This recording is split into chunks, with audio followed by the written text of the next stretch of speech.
I'm Julianne Puente, head of school at Albuquerque Academy in New Mexico. The Academy is a leader in the world of independent schools. We honor our past while embracing the future of education.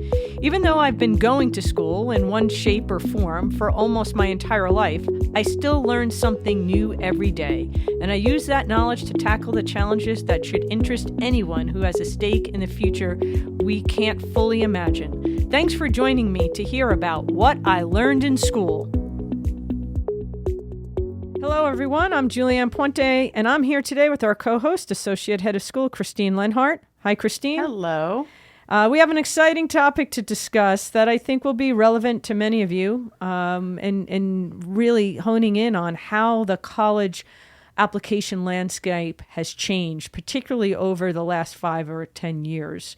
This is an area that has undergone significant changes in the past few years, and I think it's important for us to at least have a conversation and to perhaps give some of our students and parents an idea of what some of our thinking is about that. And there's no better person to have this conversation with than with Ralph Figueroa, who's been the Director of College Guidance here at the Academy for how many years, Ralph? This is year 23 That's for me. awesome. Yes. And it's also just always amazing to me, or maybe not amazing, but we travel across the country. We speak with lots of different schools, and how you're known with kind of the guru of college guidance and college counseling at so many independent schools and across the United States. Yeah, I try to tell the students that, but they don't believe me. They think I'm joking. I say I'm kind of a big deal, but... But it's amazing. We were just visiting some schools, and they're like, "Oh, Ralph and Dean." And, I know every single one knows great. you. Yeah. So why don't you give us some thoughts from your perspective how the college application and selection process has changed over your tenure here? It has changed dramatically. The process itself has gone through changes based on technology. When I was an admission officer at selective schools, Occidental College, Wesleyan University, we had paper files that we carried around that we would take to the Starbucks and read. And it's all electronic now, which is not a surprise. When people are reading applications, they're talking about looking at a screen. And that changes the feel of it. Makes it faster, makes it much more efficient, but efficiency doesn't always serve the purpose of selective college admissions. The biggest change came through a woman who was a high admission officer at the University of Pennsylvania and did her doctoral thesis on a process that she called committee-based evaluation. Mm-hmm. She is now the head of admissions at Rice University in Texas. But her thesis sort of put rules and guidelines on this process where people read together. So at a lot of highly selective schools, you have admission officers reading together, staring at a screen, and each are taking different parts of the application and reviewing it and putting input and talking about it out loud, which makes it much, much more efficient, but very, very fast.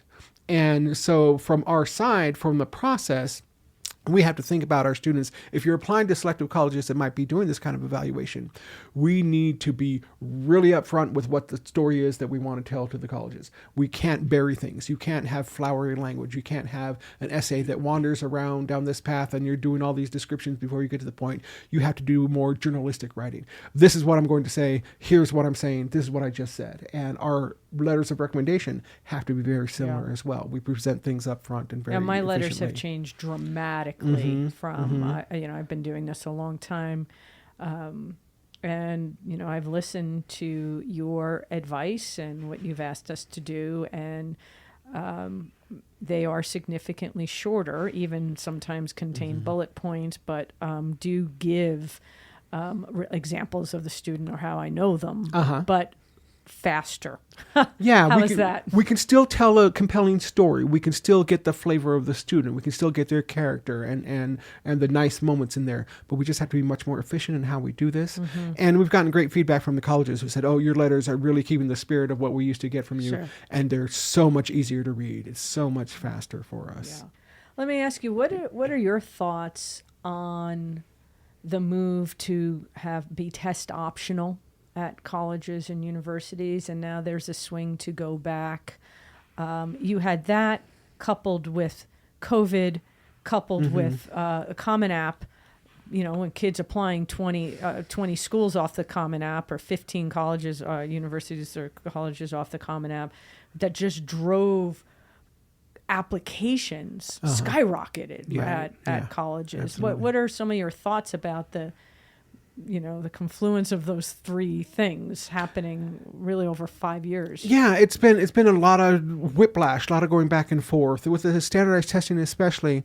The testing is a tool that does help the process. It does help the predictability of the process and how the colleges formulate and try to decide. Try to predict what is the freshman GPA going to be for this high school student. The problem is that the cost of getting that very small bump in the predictability of their formula is enormous and incredibly burdensome, and more burdensome on students. And I was understanding why some of the more elite colleges were going back to testing. They have trustees and boards and presidents telling them, we need to still be elite. We still need to be pushed this. And I was kind of sympathetic to it until something happened on this campus. In this last August, we had an SAT testing on our campus. And I was there as a representative for the office just to help out and just to be there, and ran into a student who was here who was obviously lost on campus. I helped him find the room, and I started chatting with him. Where are you from? Obviously don't go to the academy. He goes, I go to a school in Long Beach, California. Right. I said, oh, okay. Well, that's great. Why were you here? You're visiting family and everything. He goes, oh, no. This was the closest test center that was open on this test date. And on that same date, there was another student from San Jose, California, because we were the closest test date that was open, and that they could get registered. Right. Yeah. And so it's just like the elite colleges are saying that the test can help them find the diamond in the rough, the kid who might not otherwise come through in the process. But at what cost? If it's having families that can fly a kid from California to New Mexico, that's not getting the diamond in the rough. That's not getting the kid that they purporting to be looking for with this process. So I think it's very disingenuous, and we're starting to push back at the national level about making the test required. It's like, this is too high a cost for this. Make it optional for those kids who it serves them well. Let them use the test. If it doesn't, then let's not have them use it. Well, let me play devil's advocate on that. I mean, shouldn't California or the schools there be open? I am struck by how schools won't be test centers. Yeah. I find that ridiculous. And it's not, I mean, I've always believed in it. So we are a test center. I was a test center at my previous school.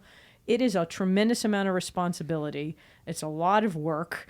It's not small, and it's several times over the course of the year. But there are plenty of schools that will say you have to attend that school to attend that. We have not done that. Yeah, there are a lot of schools that are doing entirely test-based testing, where it's on a school day and only students at that school. Right.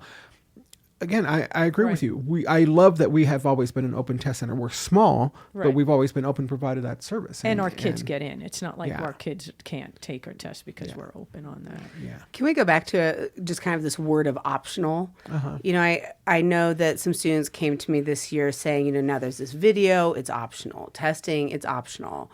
What does that really mean? I mean, I think then it puts families sometimes in a space where they're trying to figure out, like, is optional really mean I have to do this, or is it truly optional? When is it that my kids should give their testing versus not? Now with the videos being optional, because they're all trying to figure out what will help them and their chances with getting into various universities. Yeah, and here's where I give a shout out to my colleague Dean Jacoby, who you mentioned, my director in the office, who I've worked with for many years. Dean always says that the only true answer to every question having to do with the college process is it depends. That this is a big it depends answer. For the most part, yes, optional means optional. And the colleges really went out of their way to retrain their admission staff when they were required to go test optional because of the pandemic. And our National Association held their feet to the fire, said you need to retrain, you need to publish, and you need to show us what you're doing. So test optional really means test optional. But we also have statistics on for particular colleges, how many tests get submitted. And so you can see where test optional means optional, but some schools, the submission number is pretty high. Sure. So that's where you're going to see the pressure. And so it helps us advise the students in making the decision. This is your score. This is your list of colleges. Where are you going to send your scores? Where are you not? And it's actually a case-by-case scenario. With each student, we'll say, you're sending your scores to this college, and this college, and you're not sending your scores to this college, and this college. Sure. It has to be that granular because it can vary. Well, and by the nature of it being optional, I'm assuming that students are giving their testing when the number is higher. So, that the averages in colleges have increased as well. Absolutely. So how does that also impact? Yeah, and that just keeps pushing the pressure up. Well, then your Right. scores have to be higher and higher before you find yourself comfortably in the range where you're going to submit them. Right. So it's just making it get Yeah. higher and higher statistics that are more discouraging. Yeah. One of the things I wish, if I had like a magic wand, of course I would change a variety of things, but what I would love or run some cover for our students is that people our age or parent age look at the college process in the way that they went through it. And it is a completely different landscape. So we also, the way that our perception of colleges and universities from 20 and 30 years ago are stuck in that time. Yeah. And the Absolutely pressure true. it places on our students is unreal. For example, we'll just take USC. So I graduated from college in 95, applied in 91. I think the acceptance rate was about 65% then. Yes. And now it's at 13%. Yeah. That is enormous pressure on our students.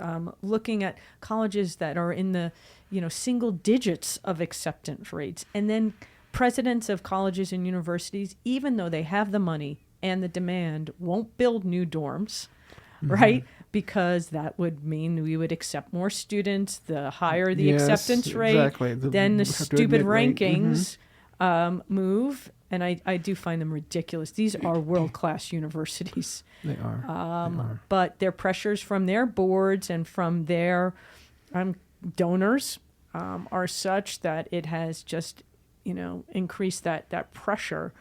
I love that we have UNM as an option here. It's a world-class research university here. And many, if not most of our students can attend for free. The idea of being debt-free, Yes. coming out with a 4-year degree, I am so, as a head of school, happy that we have this option for our families here and should be celebrating that. And the exorbitant cost of what it is for college is not commiserate always to what you're going to earn afterwards. So unlike other parts of the country that this doesn't all exist, I think the WUI as well was something that was new for me. Yeah. Maybe you can just talk to that, those options and how important they are to our families. Yeah, this is something that we're very proud of, sort of making a culture shift here at the Academy where there used to be an attitude that UNM was just UNM. That was the phrase that you heard from faculty, from parents. No more. Just going to UNM. And instead we've made UNM sort of be, this is plan A. This is going to be the first best plan for every one of our students. We require every senior to apply to UNM first thing in the fall. We want to make students aware that that is a great first option. It is academically, again, a tier 1 research institution, a flagship university for the state. And then when you talk about finances, no other college is going to beat UNM in terms of the financial opportunities that it provides for our students. And so it's great. So we go in saying, this is plan A, and it's a good plan A. It's not a compromise plan A, and we want you to have that and be proud of that. And then we can look at other things. Okay, then what else? What is plan B? What is plan C? What are the other things that we're going to look at to consider for you and your families? And then to go back and on what you said about the shift from the process, from when a lot of our parents were experiencing the college process. We often say in some of our events, some parents were not lucky enough to go to college and you do not have an idea of what this process is like, and we want you to realize that it's unlike anything that you've ever experienced. You parents who did go to college, we want you to know the process is unlike anything you've ever experienced, and you don't have the knowledge to understand what's going on, and they all need to be in that same mind space before we start to look at it and break it down for them. Right. Another change since, I applied, graduated in 1994, is just the various options that students have that they receive throughout the application process. So the early action, the early decision. I know there's even talk of making summer application options. So, how do you advise, what are the difference between these options? Are they benefiting the student? Are they benefiting the college? Are they benefiting everyone? How do you kind of help guide students within those various options? Yeah, we try to make students and families aware of the differences, the different timing. The early applications are in many ways a marketing move by the colleges, because suddenly if you're admitting a student in December versus admitting them at the end of March or April, you have months longer to convince a student to enroll. And so from the college's perspective, it's a big marketing advantage. Even if it's not binding, you still have more time to convince the students to come. And we want students to be aware of that. This is one of the things. But use that advantage, because if it's going to give you an advantage, use that where you can. And trying to strategize, it's what are your goals, what are you setting out, and these are the different strategies that you can use, and advise them about what they should do. There's also something new that just happened this year through the Common Application, which is the online platform that most of our students will use for many of their applications. It's accepted by over 1,000 different colleges around the world.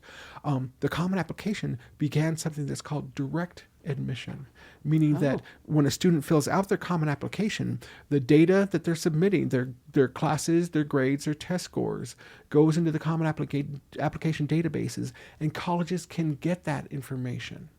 So colleges can, and this year have, reached out to students and said, based on what you've entered in your Common Application, we have admitted you to our college. So we've had couple of students this year be admitted to colleges they never applied to because they were so strong and they were given this opportunity. That's brand new, and that's just started to happen. This is new for me too. Did they offer other incentives, any merit aid, other kinds of programming, specialized colleges, honors colleges? There are tremendous programs within all kinds of universities that I don't know about. Was that part of that for some of our kids? It is for a lot of our kids. It's like you're going to be a so-and-so scholar. You're going to be a special program here. You're going to get some attention because of your academic achievement. And it's a lot to navigate. I mean, it's confusing for us who have been doing this for decades, and just to help families and students understand it all becomes part of the process and part of the difficulty in handling this very complex procedure here. It does seem, talking about all these various components of college and how much has changed since we all applied to college, that it's just complicated for students. So how do you stay authentic to the journey of what's the best fit for you? Like really just kind of honing on the most important aspects of the process within all of kind of this additional, I don't know if it would be called busyness or options or whatever we want to call it. What advice would you give students when they're in this process? Yeah, we sort of focus more on the options. We tell the students we are in a position of strength from our perspective. Again, this is my 23rd year here at Albuquerque Academy working with these amazing students. And what I know going into the process is that the students that we produce, the skills that they carry with them, their abilities to be strong academic citizens, means that we know that Albuquerque Academy students can and will succeed at any college on this planet. And that's not an exaggeration. We've seen it over my 23 years especially. So knowing that they can do great things no matter where they end up, it frees us to say, then we need to look at what are the different options you're going to do? What are the different options that you want to have? What are the different levels? You want to apply for the highly selectives?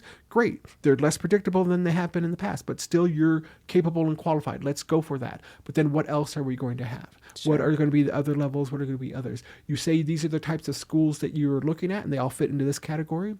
we're going to suggest one or two that don't fit into those categories for some reason or other, just to make you pick up that idea and look at it and explore it and try it out. And we do really well by saying we are focused on making sure you have the best options possible. We're making sure that you don't close any doors for yourself. Right now, we're in the process of course selection here at the Academy. All of the 10th and 11th graders, when they're finished with their course selection process, will bring those courses to the college advisors. We will be the final person to review their choices in the context of, is this helping you keep open doors for what you're thinking about for the college process? Sure. And keeping those options open, because that's the key. Taking classes that align with those Exactly. Classes goals. that align, that show the rigor that you want to show for the kind of places that you're interested in. Our job is to make sure that you keep those options as open as they possibly can. You know, I know some of our students, understandably, or parents or faculty, when race-based affirmative action, there had adjustments in college. There's that. And then also, if you can speak to how this has impacted the college landscape, but really the academy. And then also, moving into the idea of how it's changed for athletics and legacy candidates at colleges and universities too. So, how has that impacted academy families? Yeah, with the Supreme Court decision that outlawed the overt use of race and consideration of race in admissions, that made the burden was all on the colleges. We told students from the very beginning, you sent out a very important email right after the decision saying that you're not changing who you are, the stories you're telling about yourself. Right. But the colleges have to figure out how they're going to do that. And for all of our students. Yeah, right. For all of our students. Right. And the colleges have been working with this, and some have been more successful than others. A lot of media attention was focused on the highly selected schools whose student of color populations went drastically down. That was only part of the story. There were others whose student of color populations went up because they did the right thing. So it's still very complicated and still in the process. For students, that means that we need to reassure you need to present yourself for who you are. Yeah. Ethnically, culturally, geographically. When we talk with students about this, about needing to possibly focus on their ethnic or cultural identity when they write their essays or they do short answer questions. We're talking to groups of juniors, and some of them are paying attention. Some of them are like, oh, this isn't for me, not paying attention. And then we do something fun. We'll say, let me ask you a question. All of you, how many of you know what a sopapilla is? How many of you know the answer to red or green? How many of you know what a luminaria is? And they're all raising their hands. Right. I said, nobody else anywhere in the country knows these things.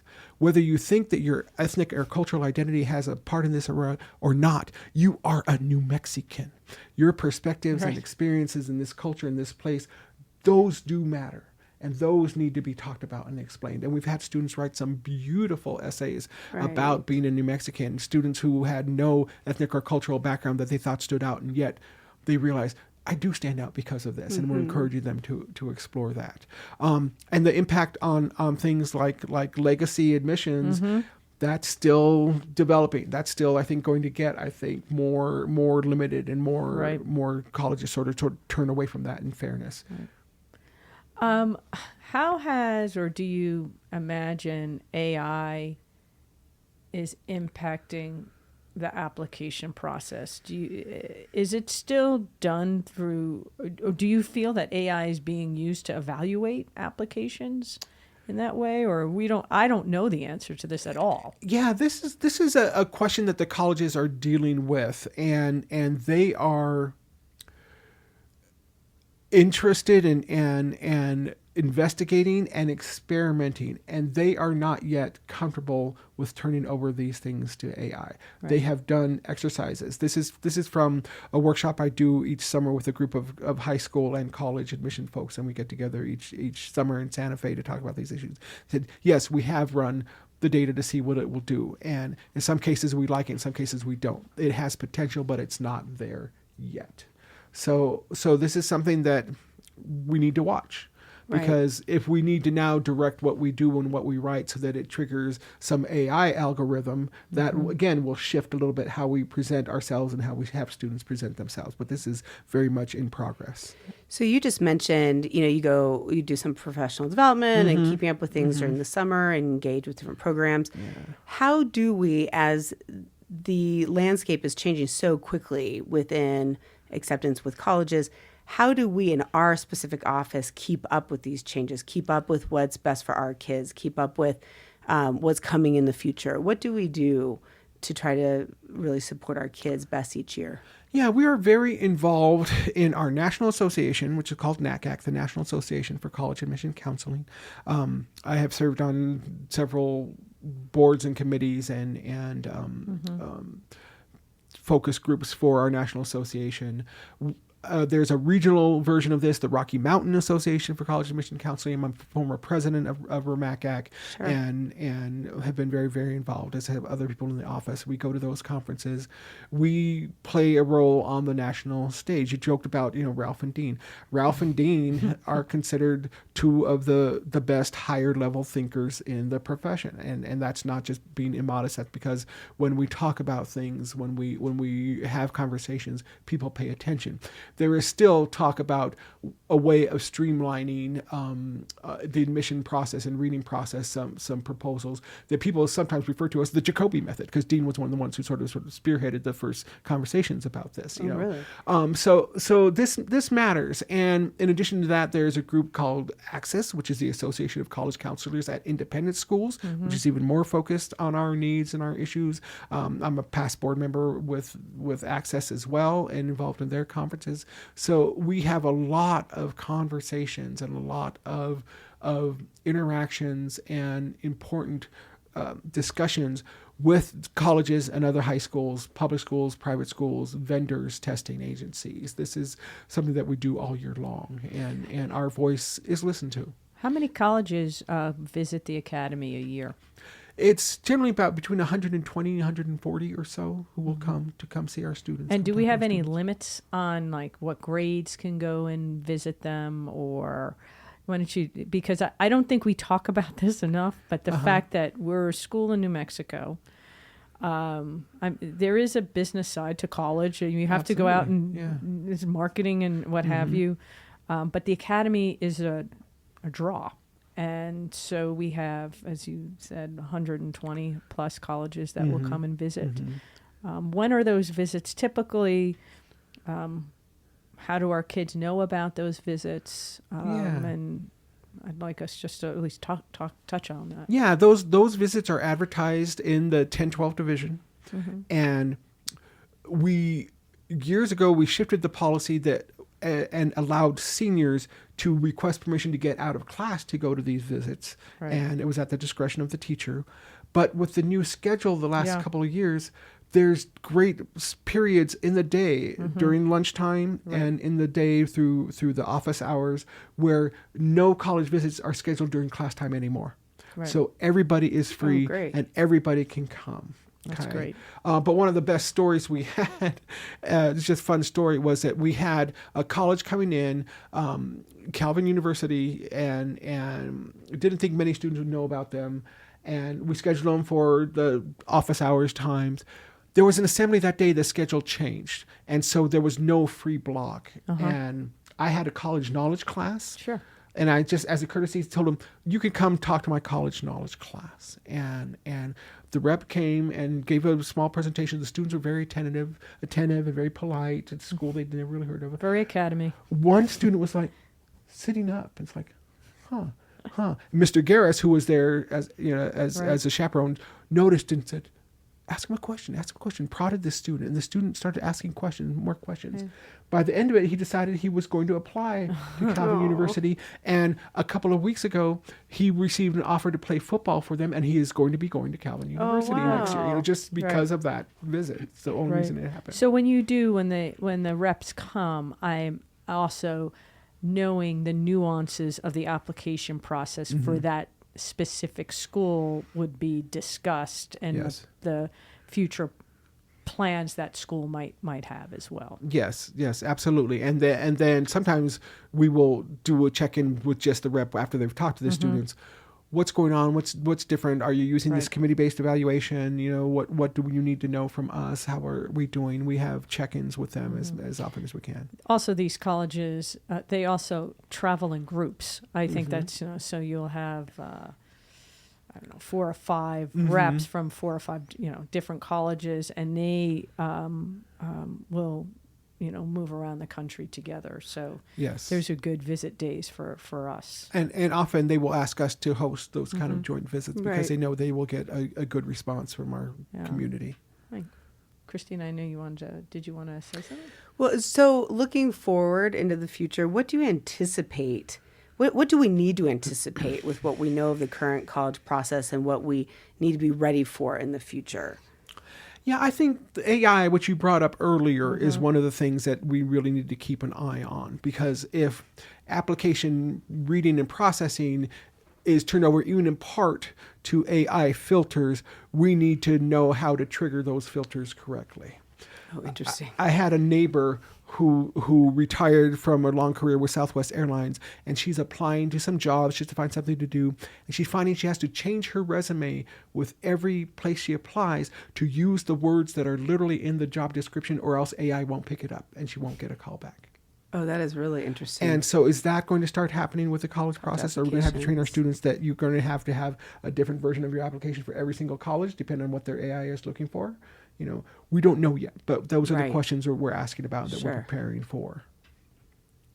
I find it, a little disheartening in a certain way. And I understand about progress and wanting to, keep moving forward. But the idea that you should be able to tell your story and not game it so that a system would pick up words, it's just, listen, you have to adapt to where it's at. You do. And, the other thing is, we spend some time looking at how we do, and which I find a little counter when we say it's about fit.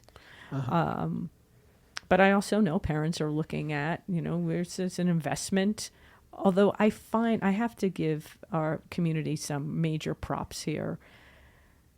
Having traveled around, working, having come out of New York, I find our community so much healthier in this process than where it is elsewhere. I find them supportive, open. Yes, absolutely. I agree. They are willing to look at different kinds of schools, understand how the landscape has changed a bit. And while there's certainly pressure and an expectation, I'm just very grateful for the way our parents are with this, and then our students, and then the faculty has now, really, really, really behind the kids. But the Academy has had a really beautiful list of schools for decades. Yes. It is not something that's new now. So when Yes. I go back and look at where did we go in, 95, 2000, 2010, what our scores were, this has been part of the ethos and the culture here, that we really look across the country. Yes. And Yes. of the honors colleges within big state universities, there's always been an aspect of the academy.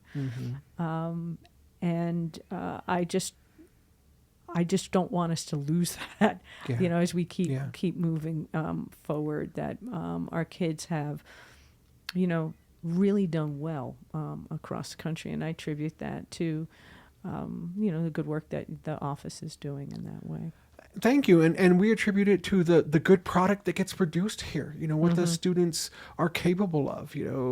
Former director of admission, Judy Hudenko, used to say, I'm receiving your shipping. And it's like, yes, and I'm shipping an amazing product. And that's the real blessing here. And our parents and our families are remarkable in their openness and their attitude. And that, as much as anything else, is what has kept me here for 23 years, to work with this community that is willing to look at this process and to be open to these ideas and suggestions and options for their students. And it's been just a blessing. One thing we did this year that I thought was very important was that we took the 10th grade to UNM, the entire 10th grade. And I think the kids need, that the signals need to come from us, that we love them, we're proud of them, that we're supportive of their decisions. This is their life.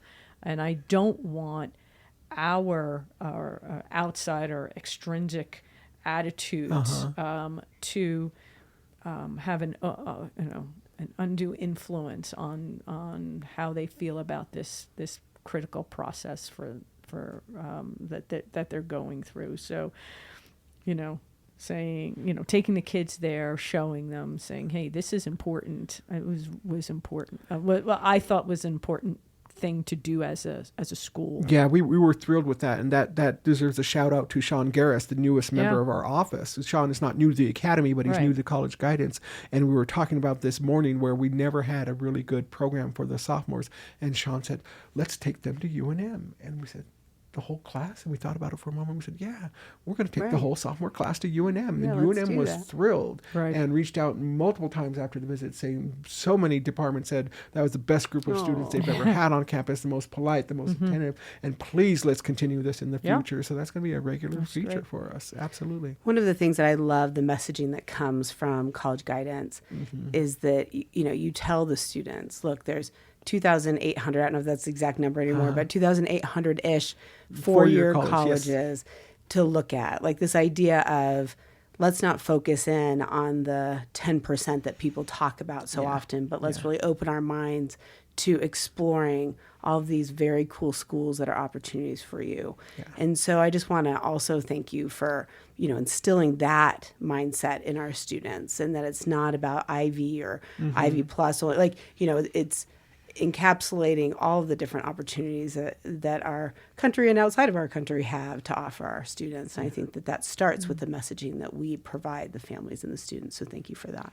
Yeah, no, and that was part of our background and experience, whereas I worked at Occidental College in Los Angeles, which I knew growing up in California. Then I worked at Wesleyan University in Connecticut, which I never really knew growing up, and I loved Wesleyan. And Dean Jacoby's background at Bates College. I mean, the fact that we knew some of these places that a lot of our families didn't, and knew what amazing experiences the students there had, and that sort of led us to be able to say, there are great places out there that you might not have ever heard of, and might be an amazing place for you and your students. True gems for our students. Absolutely. Yeah, I think sometimes when you're in that, you're vulnerable in that space, or parents in particular.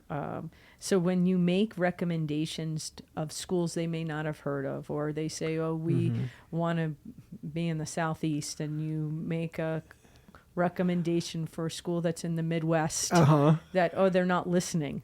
Yeah. It's not that. It's just continuing to educate or expand expand the perspective. Check it out. They don't have to visit. They don't have to do that, but you can click on a website and get a sense of something. Sure. Absolutely. And it's very fun. We tell students, we're going to suggest a lot of places. Some of them you're not going to like. Right. Some of the things I suggest, you're going to hate them. And I get really excited when you hate one of the choices that I've given you, because it helps me figure out. We know more information. Oh, you hated that one? Great. Yeah, that's a strong reaction. Yeah. Why did you hate it? Tell me about that. That's exciting. It's really helpful to me in sort of processing things. But we're going to push a little bit. I think that's important that we do that. Push a little bit out. You said you wanted this, and this. Okay, but we're going to do this one that's way over in this other place that's not exactly what you thought about, because something about what you did say means that you'll be open to this, and you should consider it. And sometimes they don't really know. It's hard to know size. I mean, it's hard to conceptualize what that means. And every year we have families who will say, we never heard of this school that you suggested, and it's just perfect place, and it's where the student is going. Right. And every year we have that little celebration that, yes, the process works.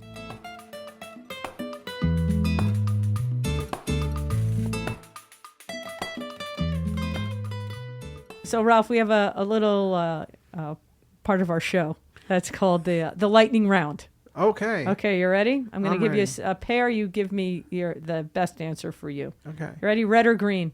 Green. I agree with you. Everyone always chooses red. It's a green all the way. I like it. Right. Where's your best breakfast burrito? I'm a Golden Pride guy. Me too. Yeah. What number? Number 9, Golden Pride. Nice. That's Christine's mine number. too. Yeah. I love that.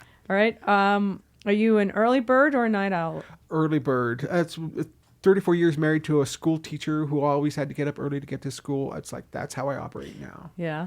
Are you an East Coast or West Coast? I'm a LA boy. I love my time in the East Coast. I enjoyed it. I love spending time in the East Coast, but I'm a California kid. I really am. And where's your favorite spot on campus? My favorite spot on campus is the prayer wheel in the back. You know, John Truitt made that very beautiful. special with some of the things he would do with kids out there. Yeah. And I like to just go out there and you know, when he lost a student who was a saxophone player, John Truitt used to leave his old broken reeds out there, and sometimes you'll still see kids who will leave saxophone reeds out there. Yeah.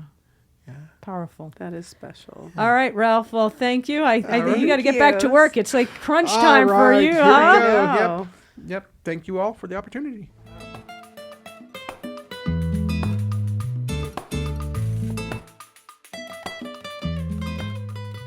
All right, Christine, what do we have from our mailbag? Well, some students have been noticing that there have been fences and construction on the East Campus near the tennis courts. So the question at hand is, what is going on over there?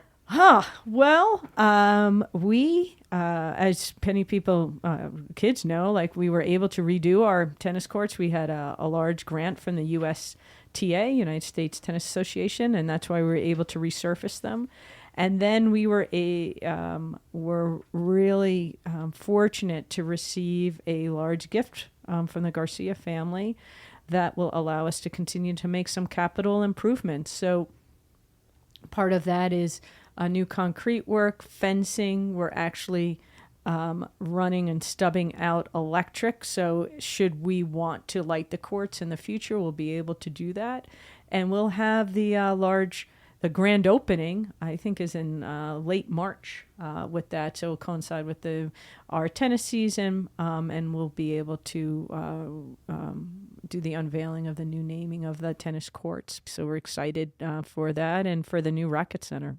I'm really excited to see it. I know that people are being very intentional about the planning with the landscaping, the walking paths, the boulder seating. So I'm looking forward to that grand opening. All right. Well, I want to thank Christine and Ralph Figueroa for helping us explore the challenges and opportunities related to college admissions. I'm really fortunate to be part of a team that cares so deeply about education, and I'm hopeful that some of our students and parents might have a little bit of insight to our thinking and questions, our thinking and curiosity about this Absolutely. important process on that. So until next time, go Chargers!